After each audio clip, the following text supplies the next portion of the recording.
भारत की पवित्र भूमि पर एक ऐसा धाम है जहां दो शिवलिंग विराजमान हैं, एक भगवान शिव का और दूसरा यम धर्मराज का। पहली नजर में ये आश्चर्य पैदा करता है, मृत्यु के देवता और महादेव एक साथ क्यों? कथा कहती है कि प्राचीन समय में गोदावरी नदी अत्यंत पुण्यदायिनी मानी जाती थी।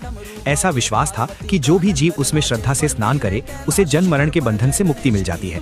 धीरे धीरे स्थिति ऐसी हो गई कि मृत्यु के बाद यमलोक पहुंचने वाली आत्माएं कम होने लगी। सृष्टि का संतुलन, जो कर्म, जीवन और मृत्यु के नियमों पर टिका है, डगमगाने लगा। यमराज, जो न्याय और मृत्यु व्यवस्था के अधिष्ठाता हैं, इस असंतुलन से चिंतित हुए।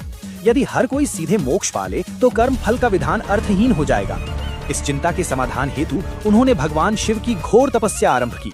लंबा उपवास, गहन ध्यान और अटूट भक्ति। यमराज ने अपने कर्तव्य की रक्षा के लिए स्वयं को तप में समर्पित कर दिया। उनकी निष्ठा से प्रसन्न होकर भगवान शिव प्रकट हुए, वर मांगने को कहा। यमराज ने प्रार्थना की, हे महादेव, ऐसा विधान हो कि सृष्टि का क्रम बना रहे, मृत्यु भय नहीं धर्म का अंग मानी जाए। शिव ने उन्हें वर दिया, तुम भी मेरे साथ पूजित होगे, ताकि मनुष्य समझे कि मृत्यु अंत नहीं बल्कि सत्य की ओर एक द्वार है। इसी वरदान की स्मृति में तेलंगाना के कालेश्वरम क्षेत्र में एक ही आधार पर दो लिंग स्थापित हुए। यहाँ पहले कालेश्वर शिव की पूजा होती है, फिर मुक्तेश्वर यम से संबंधित रूप की। इसका संकेत है, पहले जीवन और मृत्यु के नियम को स्वीकार करो, तब मोक्ष की कामना करो। मंदिर से जुड़ा एक रहस्य भी है। मुक्तेश्वर लिंग पर दो सूक्ष्म छिद्र दिखाई देते हैं।